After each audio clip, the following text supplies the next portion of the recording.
Il s'agit des Voix unies de Sang-Mélima. Les Voix unies de Sang-Mélima, c'est la chorale.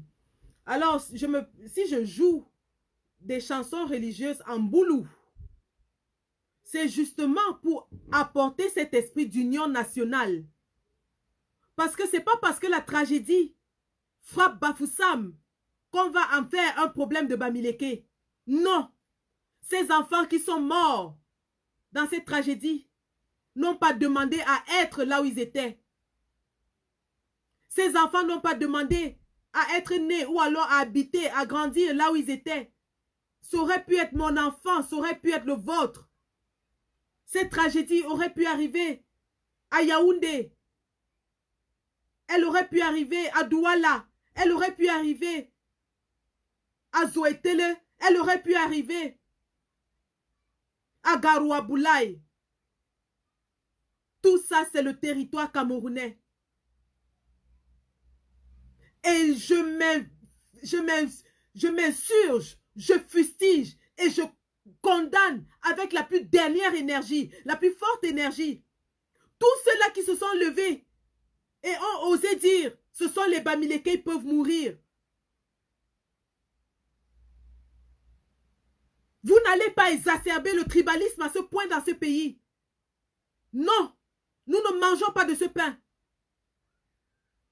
Nous ne mangeons pas de ce pain. Parce que lorsqu'il pleut sur le Cameroun, il pleut sur tous les Camerounais.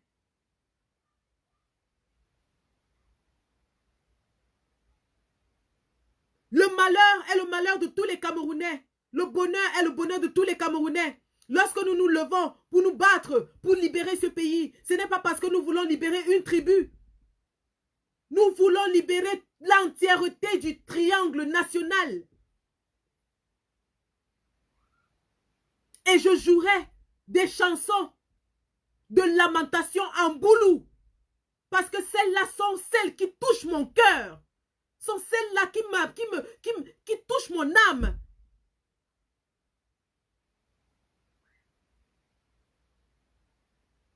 Et les pleurs n'ont pas de langue. Les larmes n'ont pas de tribu. Lorsque nous coulons les larmes, nous ne les coulons pas en une langue particulière. Cette femme qui a perdu ses enfants dans cette tragédie, elle a enduré la même douleur de l'enfantement que n'importe quelle femme dans le territoire camerounais. Cet homme qui a soulevé le corps de ce petit enfant dans ses bras. Cette image qui continue de nous hanter jusqu'à ce jour. Cet homme, il aurait pu être Mundan, il aurait pu être Bamoun, il aurait pu être Ewondo, il aurait pu être n'importe qui. Son premier instinct a été d'aller dans ce trou, de creuser et de soulever cet enfant dans ses bras. Bon sang. Bon sang.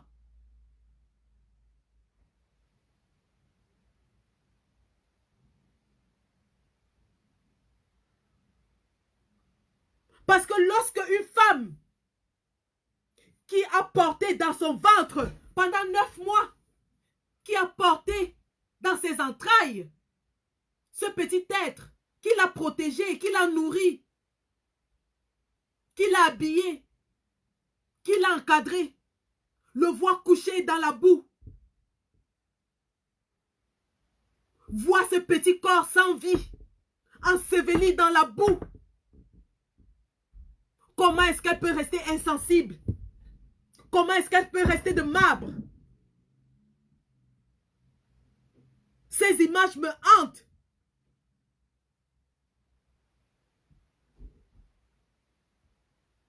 Dans nos traditions, on sait que les enfants enterrent les parents. Mais lorsque les parents enterrent leurs enfants, mon Dieu, quelle douleur! Quelle douleur! Quelle douleur! Quelle tragédie!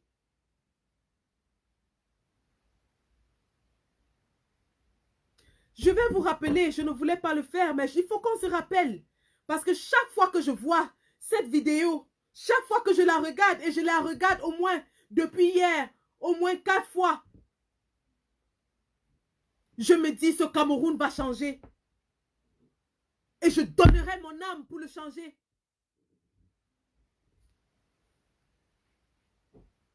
Je donnerai ma vie pour que de tragédies pareilles ne se reproduisent plus jamais dans mon Cameroun.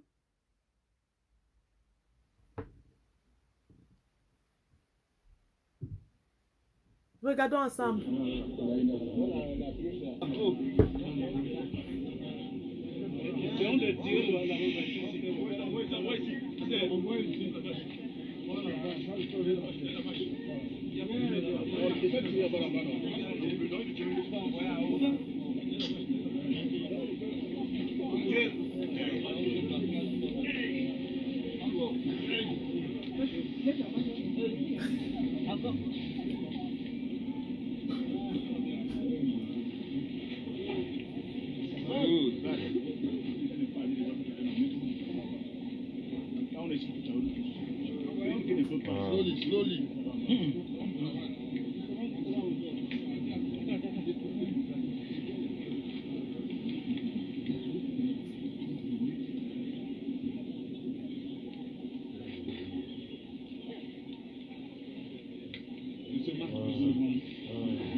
Voilà. Voilà. Comment est-ce qu'on va rester de marbre face à ça? Où des populations sont réduites à utiliser les moyens de bord, à creuser à main nue, à creuser avec tous les outils qu'ils pouvaient trouver, des pelles, des pioches, je ne sais plus quoi, au risque de démembrer ces cadavres. Comment est-ce qu'on va rester insensible à ça? Où sont les autorités? Elles sont où? On va critiquer, on va dire traiter les cadavres avec un peu plus de respect. Mais ils font avec les moyens de bord ces gens. Ce sont des voisins, ce sont des gens d'à côté qui ont accouru dans l'urgence pour aider.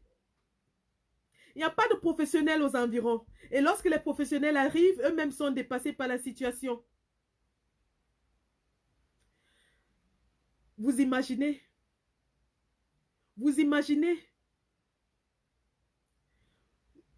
Chaque fois que je regarde cette vidéo, je ne peux m'empêcher de penser que ça aurait pu être ma famille il y a quelques années. Parce que les tragédies pareilles, étranges, assez étranges, n'arrivent qu'aux plus pauvres, aux plus démunis, aux plus faibles de la société. Ça n'arrivera jamais à Santa Barbara, là où tous les riches, tous les voleurs de la République sont. Non. C'est toujours le plus pauvre, le plus vulnérable, le plus faible qui paye le prix le plus fort. Parce que ces maisons construites, ces maisons de fortune, sont peut-être construites par des gens qui n'ont nulle part où aller ou qui n'ont pas assez d'argent pour aller s'installer dans des endroits les plus huppés. Qui construisent comme ils peuvent, où ils peuvent, qui s'installent comme ça. qui essaient juste de donner un toit à leur famille. Ça aurait pu être mon papa il y a quelques années. Ça aurait pu être moi, mon petit frère, mes petites sœurs, il y a quelques années, dans les quartiers marécageux, boueux de Douala. Alors qu'on ne s'asseye pas et qu'on pense que cette tragédie s'adresse à certains, qu'elle ne touche que certains. Non.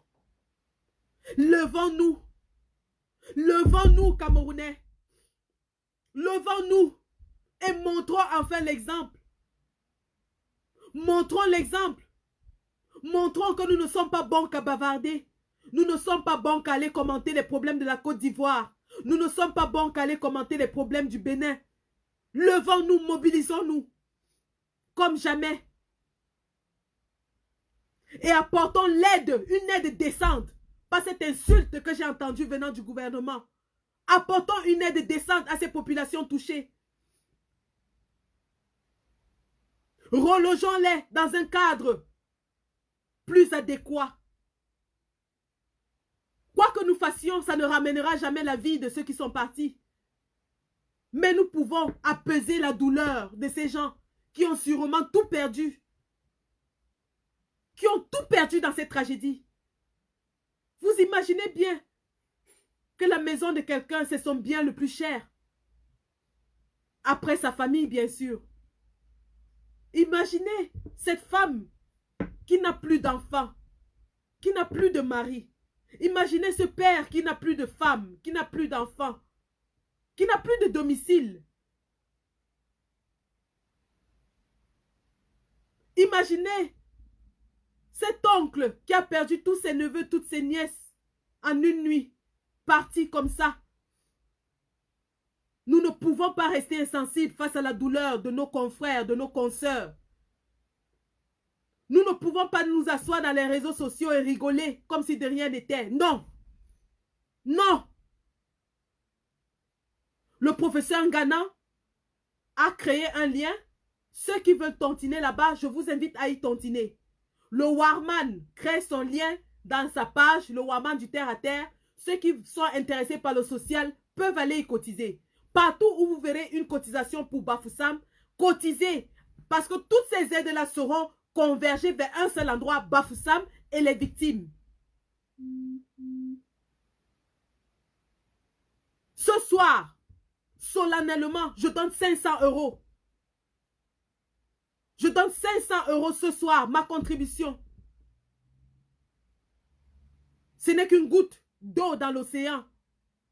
Mais si chacun d'entre nous donne à la hauteur de ses moyens, 10 €, 20 €, 5 €, quoi que vous puissiez avoir, donnez à la hauteur de vos moyens. Nous sommes combien de Camerounais à l'étranger?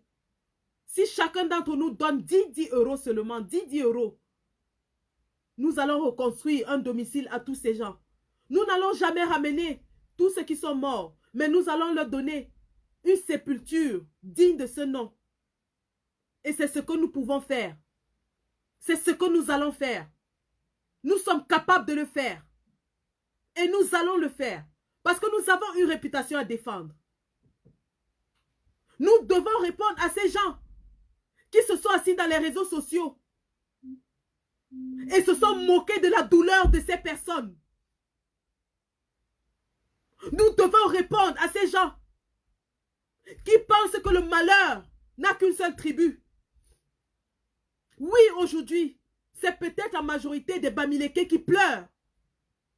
Mais lorsque la tragédie était arrivée à Edea, je pense que toutes les tribus étaient touchées. Et nous avons pleuré avec tout le monde à Edea.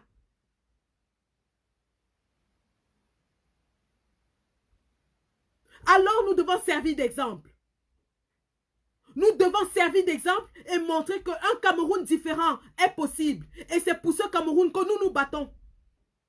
C'est pour ce Cameroun que nous sacrifions nos vies.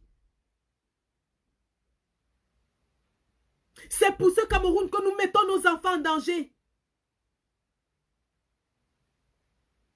Nous voulons que chaque citoyen camerounais, que le Camerounais lambda, sache que tous les Camerounais sont solidaires de sa douleur, de son avenir, de son devenir. Parce que nous partageons un sort commun qui est le Cameroun. Quoi qu'il advienne de ce Cameroun, où que nous soyons, nous serons affectés. Nous ne pouvons pas rester indifférents. Oui, c'est une catastrophe naturelle. Oui, il n'y a pas de risque zéro en ce qui concerne la nature. Mais nous continuerons de fustiger l'immobilité, l'inaction, l'inertie de ce gouvernement grabataire, de ce gouvernement vieux, fatigué, moribond, qui continue de tuer ses enfants. Parce qu'aujourd'hui, Madame le ministre nous présente un soi-disant plan d'urbanisation. S'il y avait un plan d'urbanisation, des tragédies pareilles seraient à 80% évitées. Parce que par exemple, en Angleterre où je vis, lorsque je veux acheter ma maison, le processus d'achat de la maison prend au moins 3 mois. Parce qu'en dehors du notaire, en dehors de l'avocat, vous allez payer les fouilles géologiques. Avant d'acheter votre maison, on vous sort l'histoire géologique du site de votre maison sur au moins 500 000 ans. S'il y a un cours d'eau qui était passé par là et qu'on avait remblé, s'il y avait eu une usine à côté, ainsi de suite, vous avez tous les risques liés à l'achat de cette propriété avant de vous engager. Et ça, c'est ce que font les gouvernements responsables, les systèmes responsables, qui ont à cœur la vie, la sécurité de leur population. Monsieur Biya a laissé les Camerounais faire. Chacun fait ce qu'il veut, quand il veut, comme il veut. Chacun va construire là où il veut, s'installe comme il peut. Tant qu'il est à l'aise dans son étude, avec sa femme et ses enfants, le reste, il s'en fout. Regardez ce que Douala est devenu. Regardez ce que Douala est devenu. Douala, qui à l'époque était la plus belle ville d'Afrique centrale, est devenue la ville la plus sale, la plus polluée, la plus infeste de toute l'Afrique centrale. Il n'y a pas de route. Il y a les motos partout. Chacun s'installe là où il veut, comme il veut. Monsieur Biya a laissé faire cette anarchie. Cette anarchie a été faite à dessein.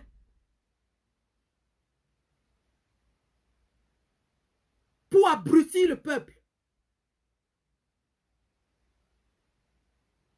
Pour le massacrer. Pour le laisser se mourir.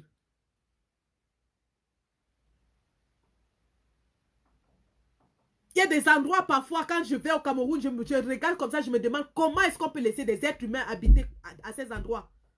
Comment est-ce qu'on peut laisser? En tant qu'étudiante, quand j'étais étudiante à l'université de Douala, je ne vous cache pas, vous connaissez ma vie, je vous la raconte.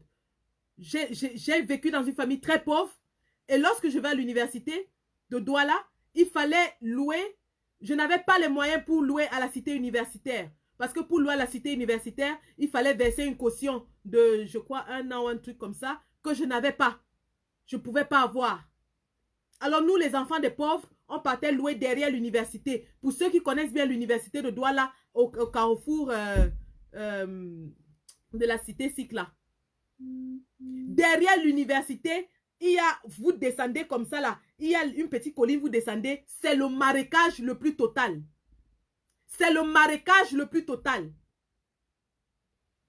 Et en tant qu'étudiante, je louais dans une petite chambre comme ça à 5 000 francs, où dès qu'il y avait une petite pluie, toutes les eaux venaient dévaler, ça venait remplir. Et parfois, je me réveillais, mon lit flottait au milieu de la chambre. Et voilà, c'est comme ça que des milliers, des millions de familles vivent au Cameroun. Des millions. Allez à Neubel. Allez à Neubel, quartier Aoussa. Vous allez voir des maisons construites au-dessus des rigoles. C'est-à-dire que la rigole est comme ça. On met juste des petites passerelles et les gens habitent dessus. À la moindre petite pluie, vous avez les excréments qui circulent partout. Voilà les conditions dans lesquelles M. Biya laisse son peuple habiter.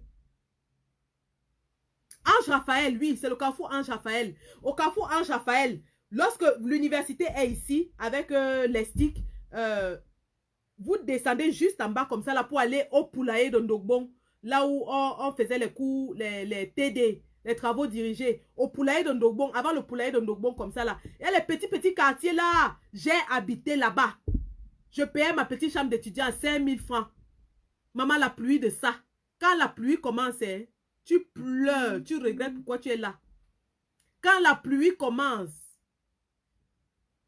c'est le flottement du lit que tu veux voir. Voilà comment les Camerounais vivent. Voilà comment dans un pays aussi riche que le Cameroun, les Camerounais sont réduits à vivre. Imaginez, lorsque vous allez dans les quartiers là-bas, Bonaberi, Mabanda, les gens, parce que Bonaberi, en fait, est au bord du Vouri.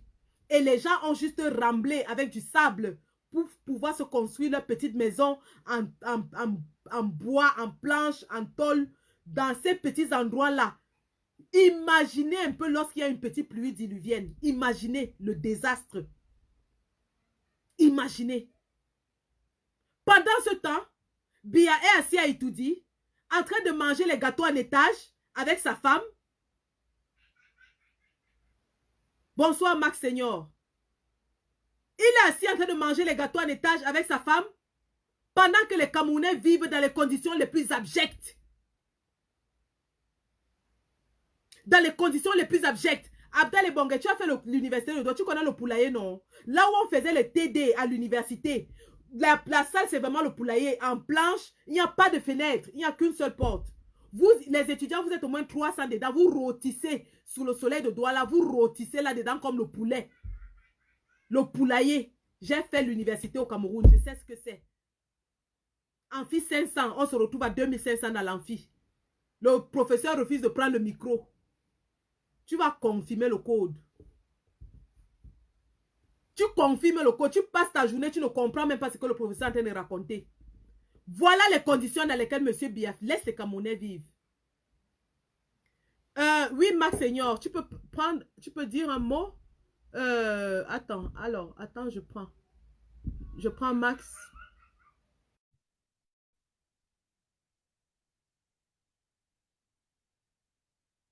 Oui, Max Senior. Bonsoir. Bonsoir, mon Amazon. Alors, je passe juste un message, tout court, là, pour dire que nous sommes déjà au Trocadéro Paris pour nous recueillir, n'est-ce pas, pour rendre hommage à toutes les victimes du drame qui est survenu à Bafoussam. C'est très important que nous ayons ce genre de culture. C'est symbolique.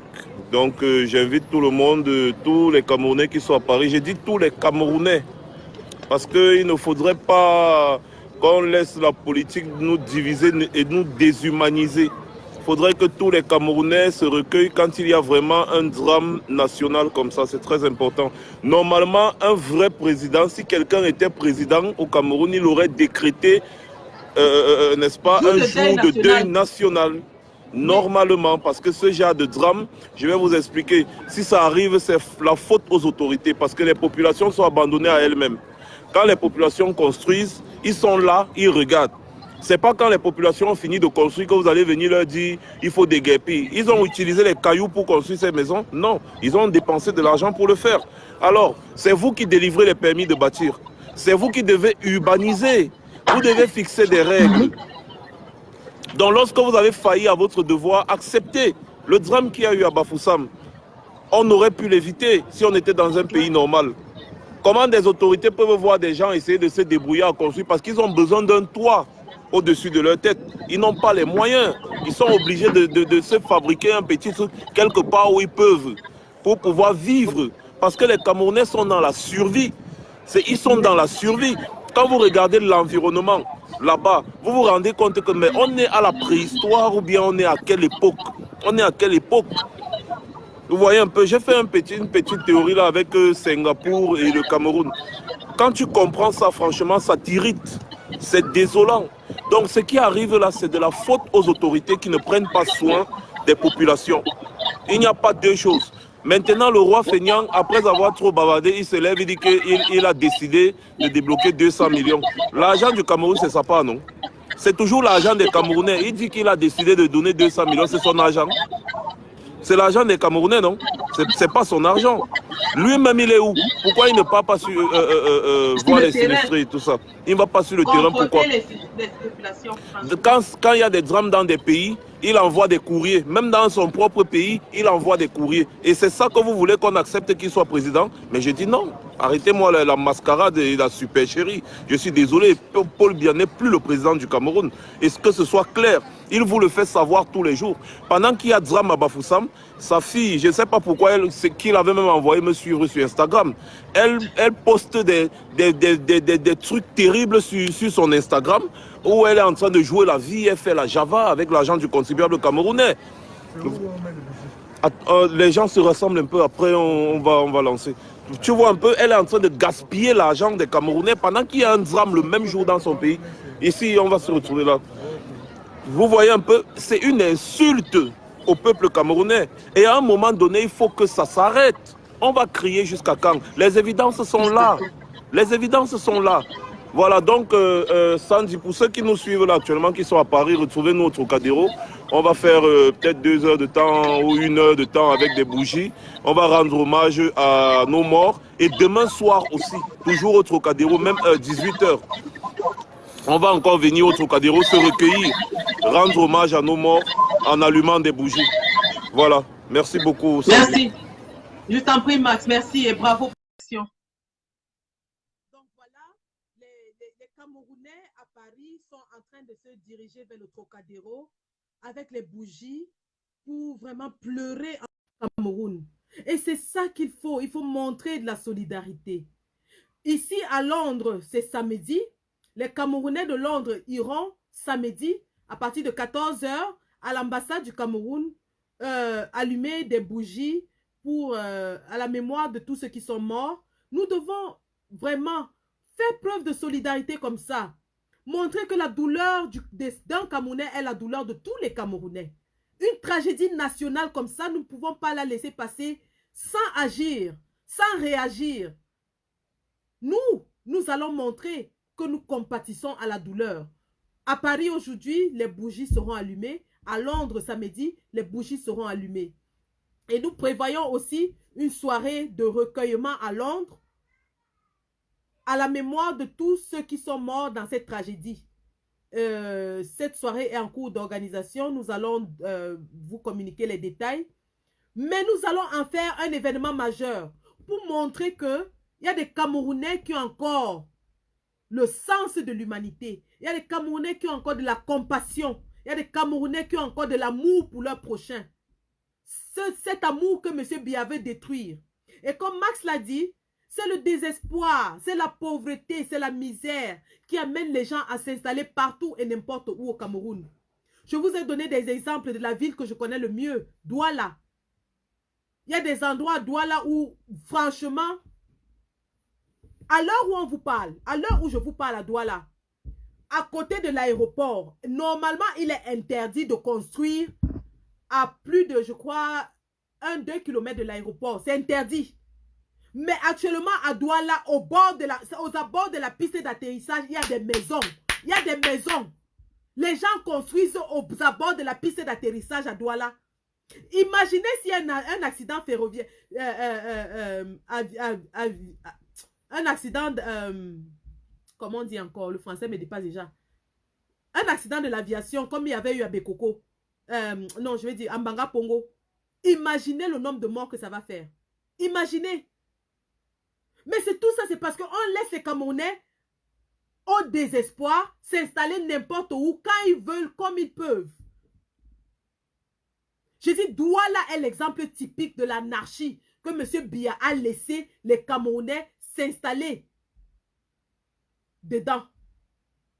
Vous arrivez à Douala, les motos c'est partout, les petits commerces, c'est le désespoir, la misère, c'est-à-dire la pauvreté la plus absolue. Et lorsque des catastrophes comme ça arrivent dans ces endroits-là, le bilan est lourd. Le bilan est très lourd. Parce qu'aucune mesure n'a été prise pour protéger les populations. Aucune étude géologique. Aucun plan d'urbanisation. Chacun va construire sa petite cabane là où il veut, comme il peut. Chacun vend le terrain. Parfois même, vous voyez les triples ventes, quadruples ventes, 5 ventes sur un même terrain. Chacun se lève, il vend le terrain quand il veut, comme il veut.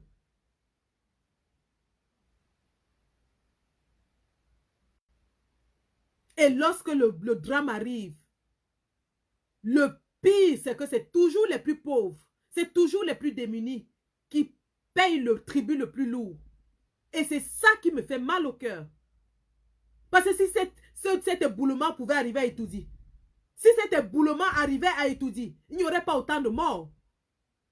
Oui, si cet éboulement arrivait à Itoudi, il n'y aurait pas autant de morts. Je pense que le palais allait peut-être s'écrouler et puis quoi?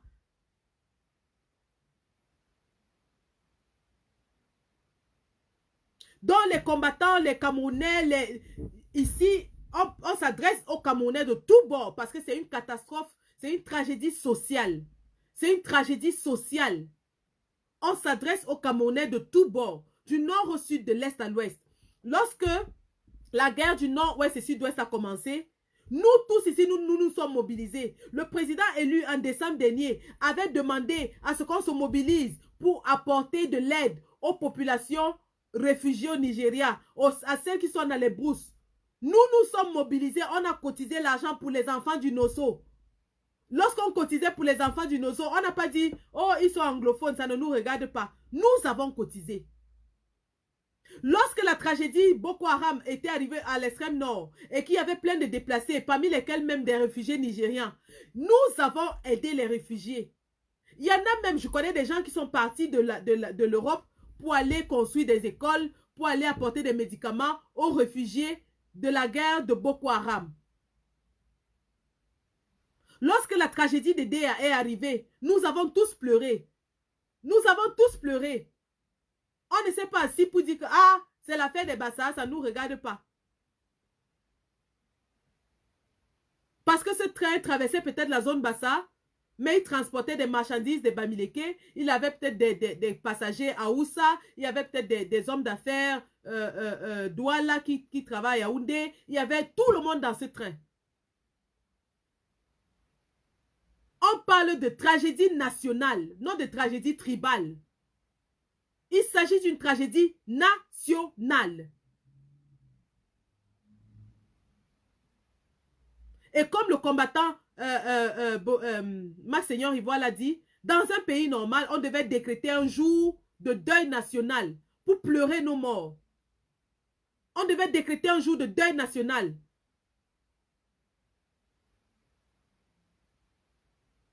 Parce que nous devons pleurer ces enfants. Nous devons pleurer ces petits-enfants qui sont morts. Nous devons pleurer ces familles entières englouties, ensevelies. Et dont les populations réduites sont obligées de creuser à main nue avec les moyens de bord, les pioches, les haches, les houes, pour déterrer les corps. Au risque de les endommager même. On ne peut pas rester indifférent face à cette douleur. On ne peut pas rester indifférent. Alors je vous invite, nous devons faire de cette tragédie un exemple pour montrer que le Camerounais d'aujourd'hui aspire au changement. Le Camerounais d'aujourd'hui aspire à ce que les choses soient faites de façon différente. Le Camerounais d'aujourd'hui aspire à ce que tous les Camerounais compatissent à la douleur de leurs frères et de leurs sœurs. Que le problème d'un Camerounais ne soit pas le problème d'une autre personne. Que le problème du Camerounais nous concerne nous tous.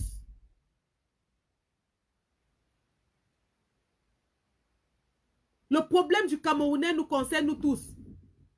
Vous avez vu aujourd'hui le pont entre Djoum et Sarmelima. Comment ce pont est déjà aussi endommagé?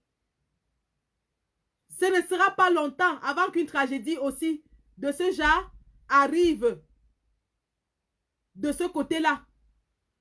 Ce n'est qu'une question de temps. Parce que nos autorités n'ont pas fait de provision en ce qui concerne le changement climatique. Nos autorités n'ont pas fait de provision en ce qui concerne la croissance démographique.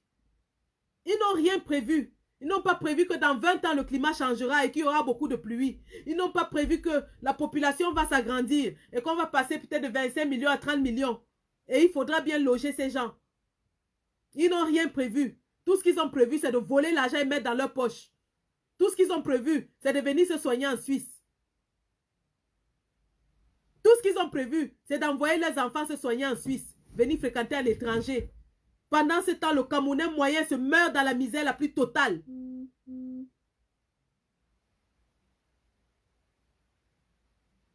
Le Camerounais moyen meurt dans la misère la plus totale. Alors, Annie Tchoko dit, en Belgique, ils vont se retrouver samedi, le 2, devant l'ambassade, pour se recueillir. Également à Londres, samedi, le 2, à partir de 14 h, avec les bougies et les fleurs, pour se recueillir. Nous devons montrer un exemple. Nous devons venir en aide à ces familles.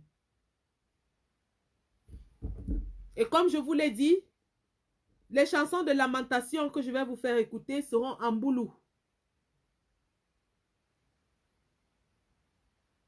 Voilà.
Donc voilà.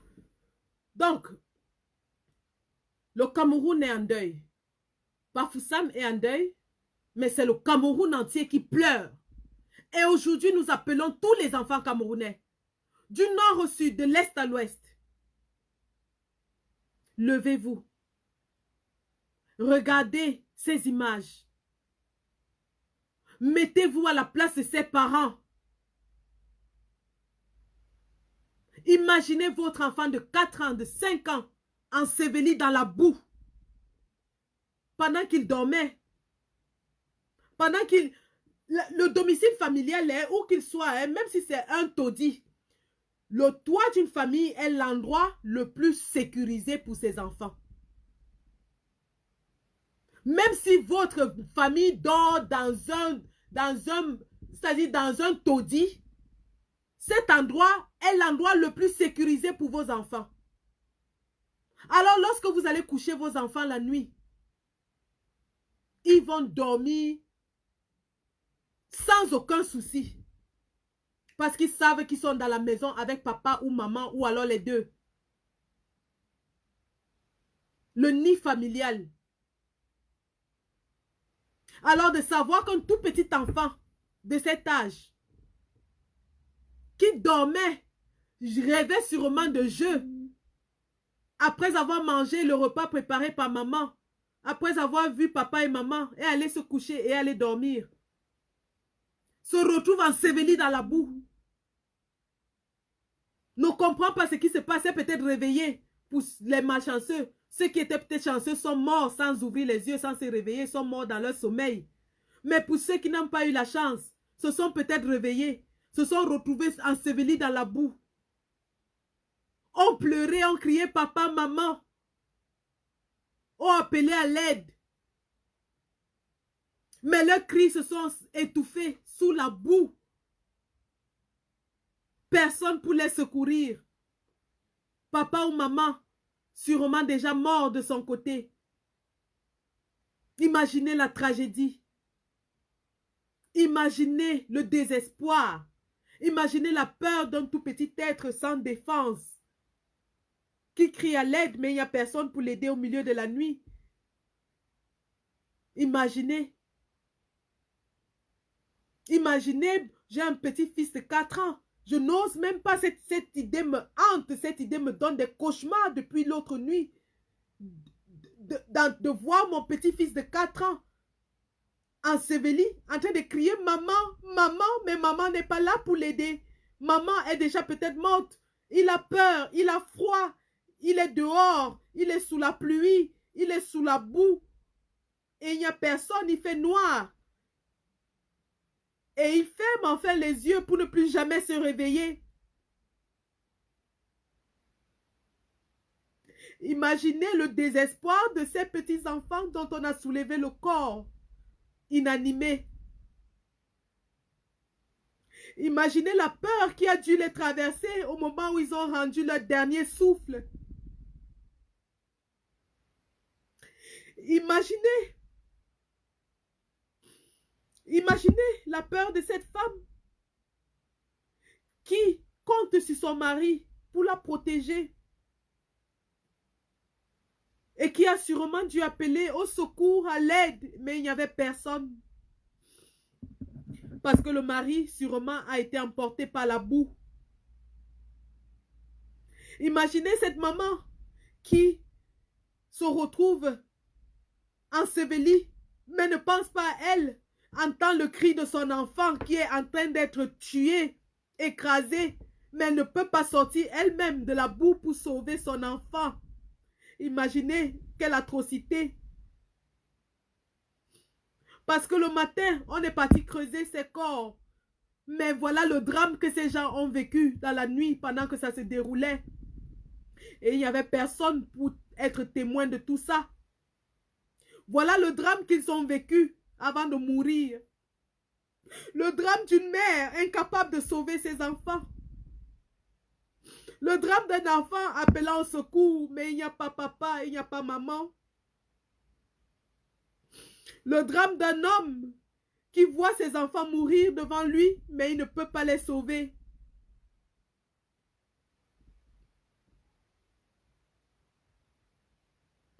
Voilà la tragédie que ces âmes ont vécue. Voilà la tragédie, le tourment que ces gens ont eu avant de mourir.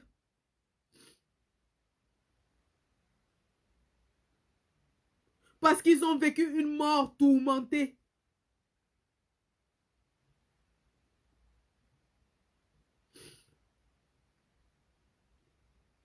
Ils ont vécu une mort qu'on ne souhaiterait pas au pire de ses ennemis. Non. Alors qu'ils n'ont rien fait pour mériter ça. Ils étaient dans leur domicile familial le soir et ils sont allés se coucher comme tout le monde, espérant se lever le lendemain, vaquer à leurs occupations. Les enfants iront peut-être à l'école, la maman ira peut-être faire son commerce le matin, l'homme ira peut-être faire son petit boulot. Ils ne se lèveront jamais le lendemain. Ils ne se lèveront jamais le lendemain.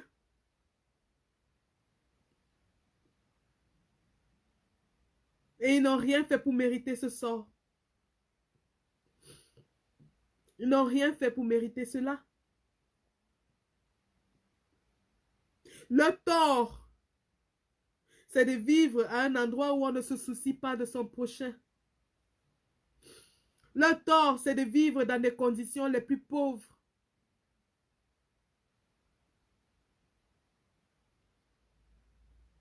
Ils n'ont pas mérité cette torture avant de mourir. Pendant que les voleurs de la République viennent mourir paisiblement dans les cliniques en Europe. Les pauvres gens sont torturés dans leur mort. Les petits enfants qui crient au secours avant de mourir, mais il n'y a personne pour les sauver.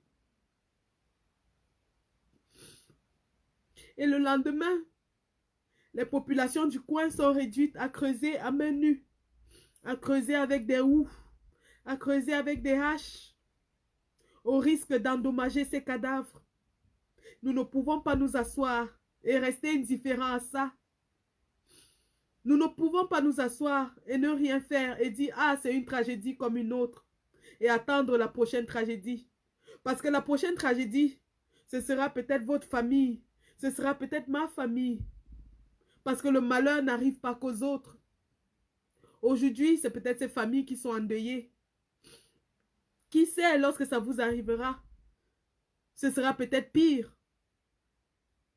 On ne peut plus accepter ce genre de tragédie dans notre pays. On ne peut plus. On ne peut plus. Imaginez avoir perdu un être cher dans ces conditions. Pouvez-vous dormir? Allez-vous dormir? Non. Imaginez votre tante hurlant, appelant au secours au milieu de la nuit dans sa maison qui s'écroule sur elle. Elle entend les cris désespérés de ses enfants qui appellent au secours. Mais elle ne peut rien pour eux. Imaginez ça. Imaginez ce tourment. Imaginez cet enfer.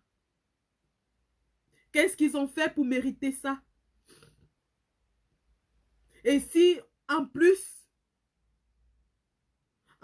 de ce malheur, nous les abandonnons à eux-mêmes, nous les laissons se débrouiller. Après cela, nous aurons des petits orphelins, ceux qui ont réussi à survivre, s'il y en a, qui vont grandir sans père, ni mère, ni frère, ni sœur. Qui va s'occuper d'eux? Qui va s'en occuper? Nous aurons des enfants de 2 ans qui sont sous la garde de leur grand frère de 5 ans parce qu'il n'y a personne d'autre. Nous aurons des petits adolescents de 14 ans obligés de s'occuper de leur petit frère ou de leur petite sœur. Nous devons venir en aide à ces gens. Nous devons nous mobiliser comme jamais, plus que jamais.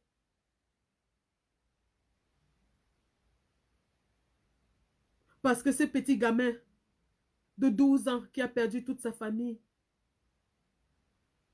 lorsque nous allons l'aider, il s'en souviendra et il va être un homme qui servira sa nation.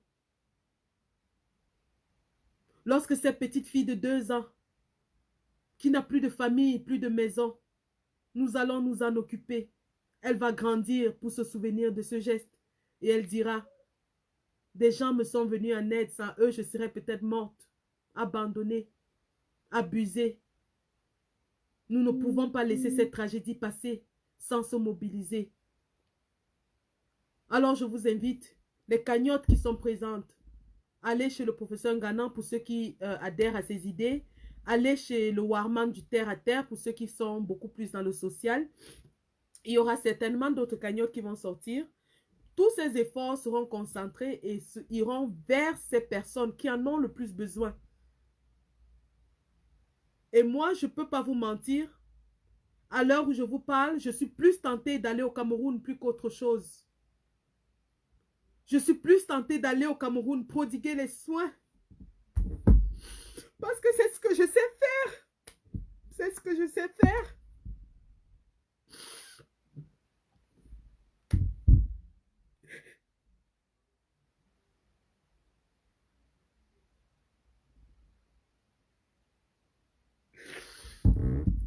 Je suis tentée de mobiliser les infirmières camerounaises, les médecins camerounais, les pharmaciens, les psychologues. Ils en auront besoin, ces gens. Ils auront besoin d'encadrement psychologique. Ils auront besoin de soins médicaux. Ils auront besoin d'être encadrés. Si nous pouvons le faire, pourquoi pas? Mobilisons-nous. Je suis infirmière de formation de profession. Si je peux apporter mes soins, je les prodiguerai à toute la population sans relâche, sans répit, parce que c'est ce que je peux donner. Je donnerai tout mon argent s'il le fallait, mais ce qui me donnerait de la satisfaction, c'est de panser ces plaies, de donner cette perfusion, de mettre ce pansement, d'essuyer ses larmes, de serrer ses enfants dans mes bras.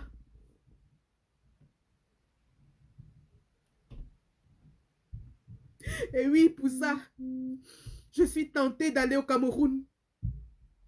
Je suis vraiment tentée. Je ferai peut-être une bêtise. Mais si cela peut apporter du réconfort à ce peuple meurtri, alors ma sécurité ne vaut rien par rapport au réconfort que je pourrais apporter. Et j'invite ici tous les professionnels camerounais de la diaspora de se mobiliser, de faire des dons de tout genre, dons de médicaments, dons de vêtements, dons de tout ce que vous voulez, dons de tout ce que vous pouvez, dons de votre expertise, dons de votre temps. J'aimerais voir des équipes médicales sur le terrain en train de prendre soin de ces gens. J'aimerais voir des médecins, des infirmières, des psychologues, des services, des assistantes sociales, des professionnels de tout genre sur le terrain en train de s'occuper de ces personnes. Parce qu'au-delà de l'argent qu'on va cotiser, ces victimes ont besoin de toute cette assistance. Elles en auront besoin pendant des mois et des mois. Le traumatisme psychologique que ces enfants, ces populations ont vécu prendra beaucoup de temps et d'expertise pour surmonter. Et nous avons de l'expertise en diaspora. Nous avons assez d'éminence en diaspora pour apporter de l'aide à nos populations lorsqu'elles en ont besoin. Nous avons des experts géologiques. Même au Cameroun, il y a des gens qui peuvent apporter de leur expertise pour aider ces populations, pour les reloger, pour les recadrer.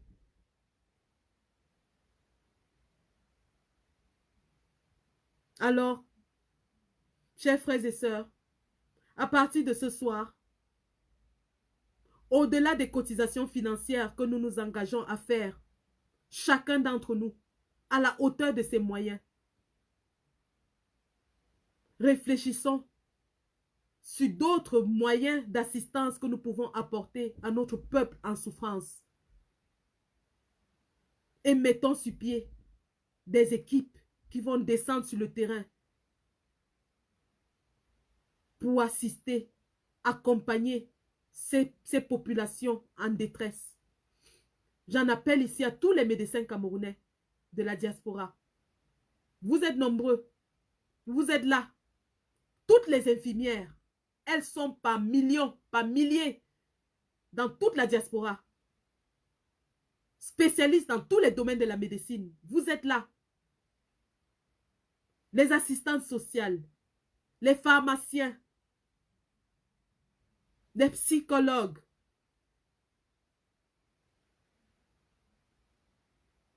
Il est temps qu'on se mobilise et qu'on fasse les choses autrement. Il est temps qu'on se mobilise et qu'on montre qu'il y a des Camerounais qui ont encore cette fibre qui vibre en eux, qui ont encore cet amour de leur prochain et de leur patrie, qui ont cet amour du Camerounais sans distinction de leur origine.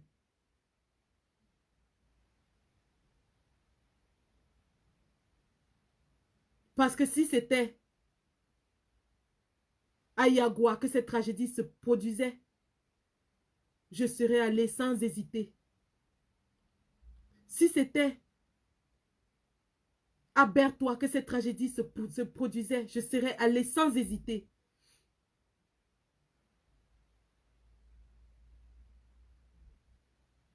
Nous pouvons, ensemble nous pouvons. Et nous allons faire ce que nous n'avons jamais fait jusqu'à présent au Cameroun. Nous allons servir d'exemple. Comment nous aider quand on nous donne la possibilité? Qui est-ce qui va vous donner la possibilité? Vous devez créer cette possibilité. Vous devez créer cette possibilité. Personne ne viendra vous dire que voici la possibilité d'aider. Non. On vous a dit il y a des endroits où on cotise de l'argent. Si vous pouvez y aller pour cotiser, tant mieux. Allez-y, cotiser. C'est le minimum qu'on vous demande, le minimum requis. Pour les autres, ceux qui veulent apporter maintenant de leur temps, de leur argent, de leur expertise, ils sont les mieux venus.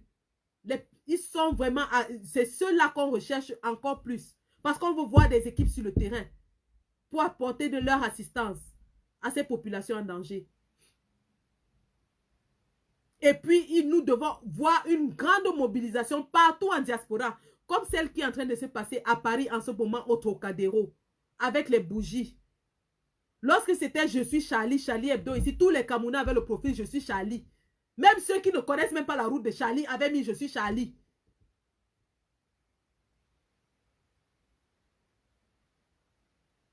Jusqu'à on a vu les Yahi Boni aller pleurer là-bas, pleurer jusqu'à...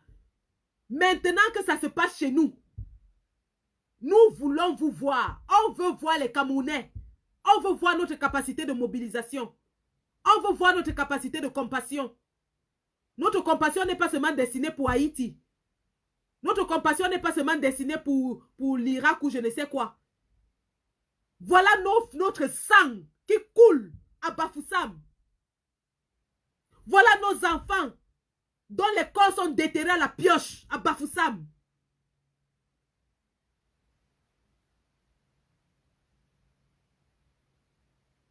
C'est maintenant. C'est maintenant qu'on veut voir notre solidarité. Ce n'est pas demain. C'est maintenant. Mobilisation dans tous les pays de la diaspora. Opération allumer les bougies. Nous voulons voir au moins 1000 bougies à Paris, 1000 bougies à Londres, 1000 bougies à Washington, 1000 bougies à Berlin, 1000 bougies en Italie, ainsi de suite. C'est ça qu'on veut voir. Je ne rentre pas dans les discussions de sous-quartier où tel autre est allé s'asseoir et dire que parce que c'est les Bamileke. Je n'entre pas dans ces discussions de sous-quartier. Je vous ai dit ça. Je ne prononcerai pas leur nom ici et je n'entre pas dans ces discussions de sous-quartier. La réponse à ces gens, c'est la mobilisation générale de tous les Camerounais. Ainsi, ils sauront qu'on parle du Cameroun et non d'une tribu.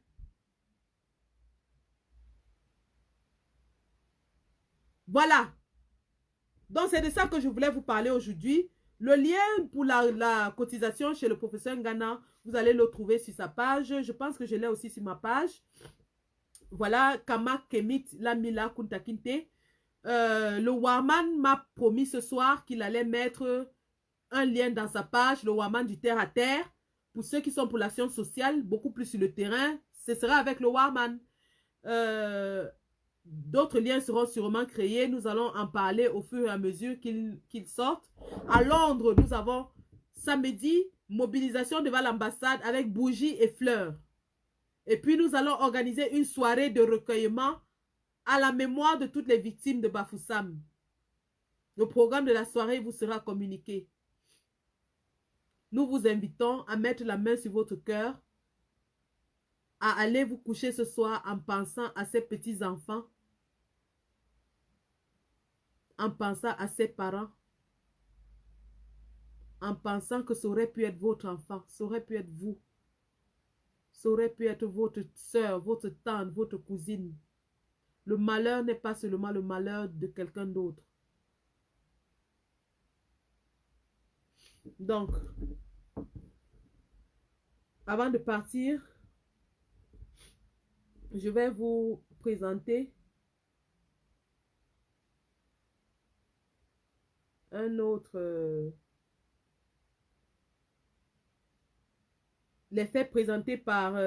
recherches qui sont maintenant suspendues 24. avec la tombée de la nuit se sont poursuivies tout au long de la journée et ont permis, vous l'avez dit, de retirer 42 corps des Cambes, dont de nombreux enfants. Une cinquantaine de personnes sont toujours portées disparues, ce qui laisse penser que ce bilan pourrait encore s'alourdir. Rappelons que ce glissement de terrain s'est produit dans un quartier de Bafoussam, la capitale de la région très montagneuse de l'ouest du Cameroun. Il s'est produit la nuit dernière vers 22 heures alors que ces populations s'apprêtaient à aller au lit. Et c'est seulement ce matin que les secours ont pu s'organiser et que les autorités, vous l'avez également dit, ont pu se rendre sur place avec cette annonce d'une aide de 5 millions de francs CFA environ. 7 000 euros. Il faut rappeler que nous sommes ici au Cameroun en pleine saison des pluies qui tombent quasi quotidiennement et qui ont donc fragilisé le sol très argileux de cette région montagneuse de l'ouest du Cameroun. Au moins 11 maisons ont été complètement ensevelies, des maisons construites à flanc de montagne. Les autorités avaient qualifié cette zone de dangereuse et indiquent qu'elles avaient même demandé aux populations à plusieurs reprises de déguerpir, des populations qui ont fait la sourde oreille jusqu'au drame de la nuit dernière. Voilà, ce reportage me met en colère. Oui, mon commandant Calibré, je vais te prendre. Et ensuite, je vais prendre Dre.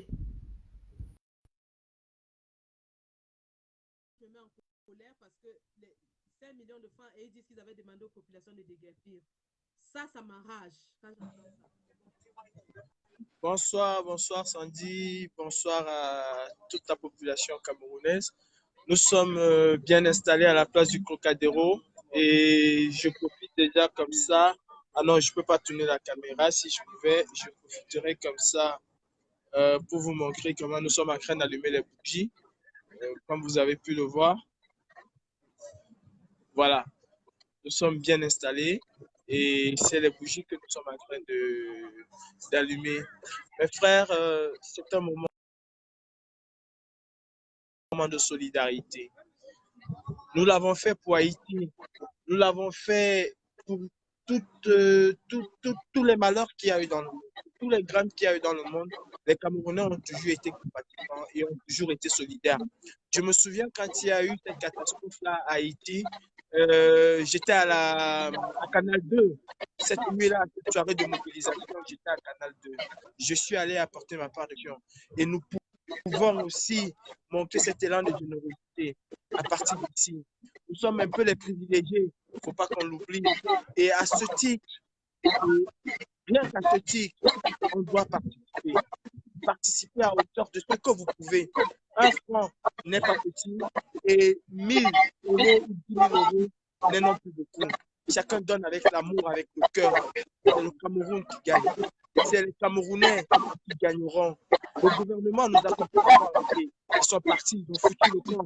Vous voyez, pendant que les Camerounais sont en train de mourir, vous avez la président qui roule à roue, qu'on loue à des milliers d'euros par jour. Elle vit dans un hôtel qui coûte 1 250 euros par jour. Et les Camerounais sont en train de mourir. Ils vont partir où? Ils vont partir où? Est-ce qu'on a pris des mesures d'accompagnement? Est-ce qu'à l'heure actuelle, l'État se dit on peut loger ces gens dans les hôtels pendant 6 mois, le temps qu'on les construit quelque chose de plus propre? Non. Il faut que nous, les Camerounais, nous devons pour retrouver cela. Et c'est pour ça que nous sommes debout. C'est pour ça. Le mec s'en dit, quand je te vois pleurer, ça me fait doublement mal. Parce que je sais pourquoi tu pleures. Ce que tu pleures, c'est ce que tu vois ici.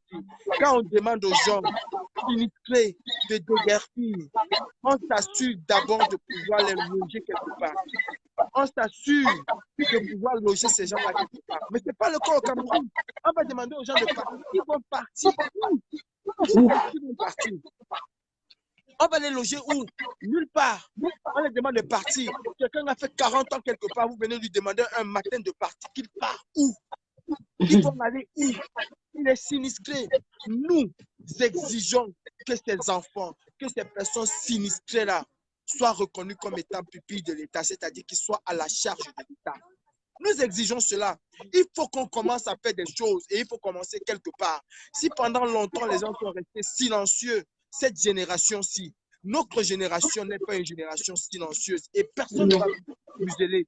Aucune personne ne pourra nous museler. Alors nous exigeons, ça il faut que je remette la caméra sur moi, nous exigeons que ces enfants-là soient pris en charge par l'État, que ces personnes soient prises en charge par l'État. Paul Biya a bien l'argent pour envoyer sa fille à Dubaï, mais il n'a pas l'argent pour les Camerounais et nous disons non à cela. Claude Abaté, vous les Camerounais qui nous suivez, aidez-nous. Ça ne sert à rien de nous dire demain qu'il était à Paris. Donnez-nous la bonne information. Je vous jure que ce monsieur ne m'éclate plus jamais ses pieds en Occident. Donnez-nous la bonne information. Qu'on sache exactement quand il quitte au Cameroun. On va la prendre à compatir avec les gens quand il y a un malheur.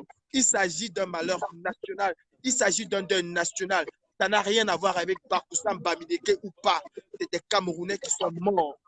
Et ça, nous ne pouvons pas rester tranquilles quand des personnes politiques, des personnes publiques tiennent un langage pareil. Nous ne pouvons pas rester tranquilles.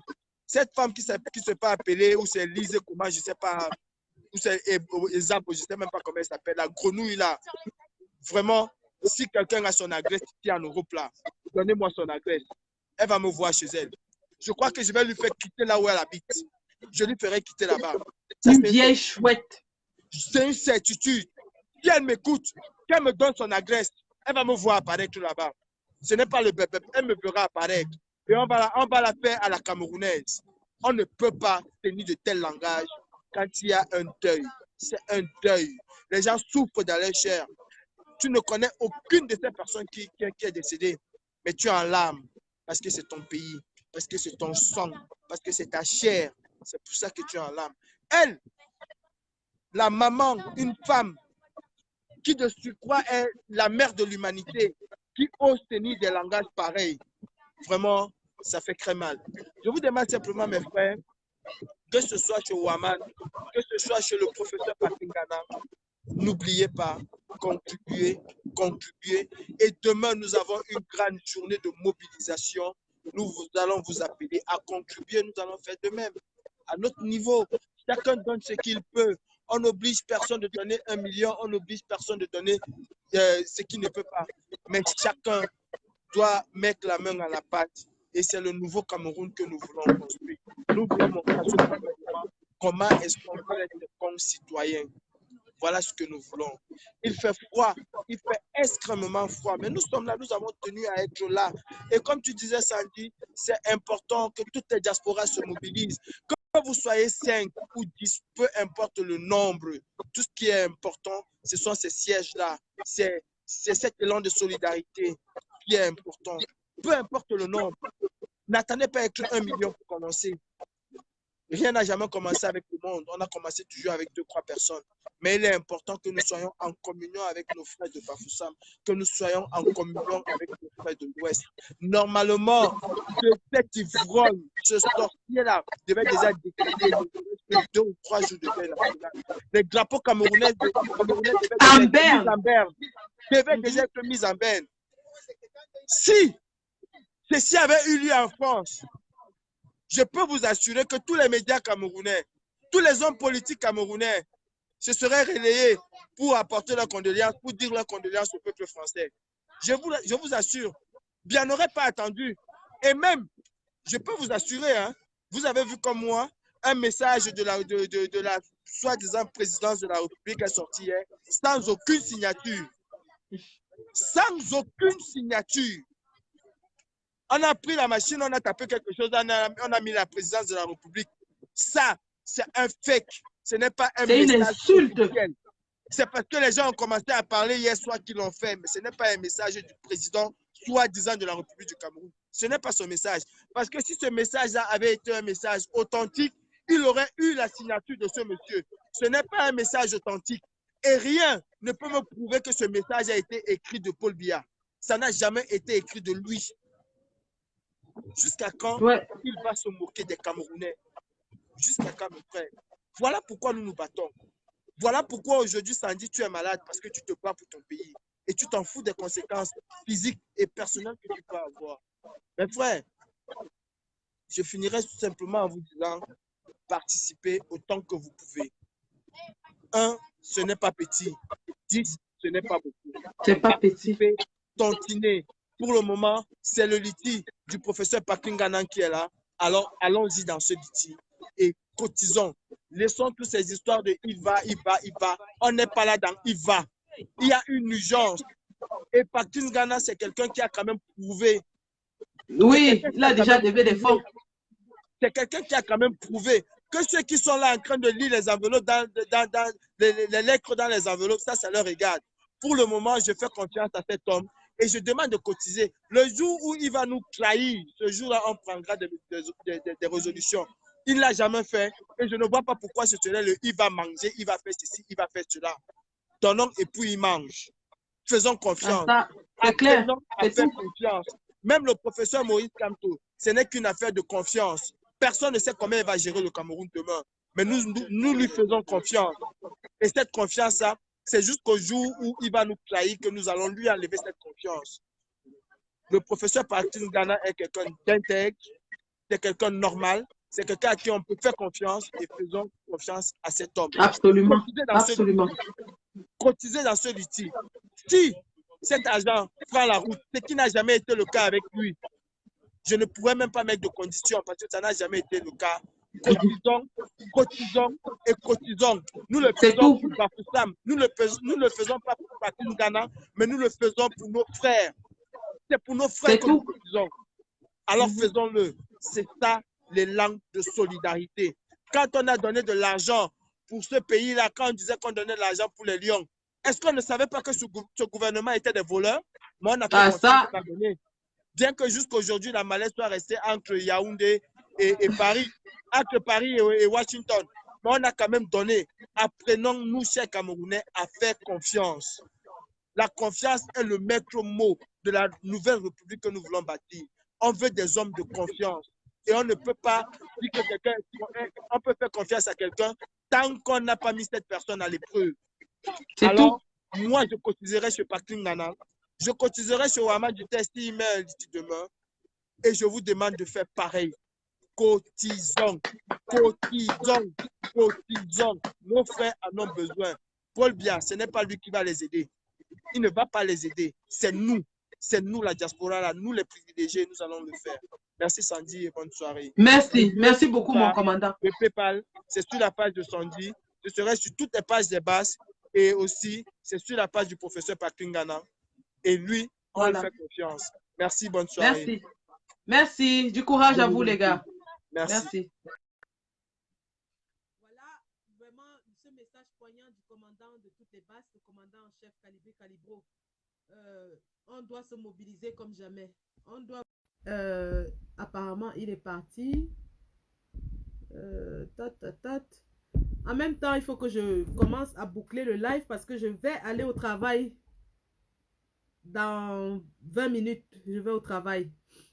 Donc vraiment les gars, le mot d'ordre c'est de se mobiliser, cotiser, sortir pour allumer ces bougies à la mémoire de toutes les victimes de Bafoussam.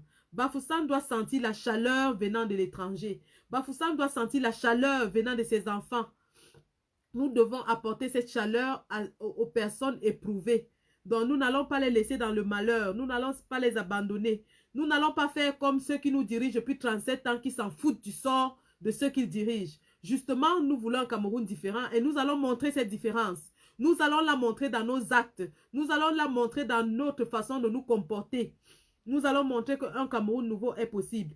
Par exemple, je prends la révolution anglophone chez les anglo-saxons, chez les gens du nord-ouest et sud-ouest. Depuis que leur guerre a commencé, la guerre du Nozo, tous les ressortissants du Nozo de la diaspora ont à eux seuls, chacun a au moins 2 emplois. Un emploi pour financer la révolution et un emploi pour vivre.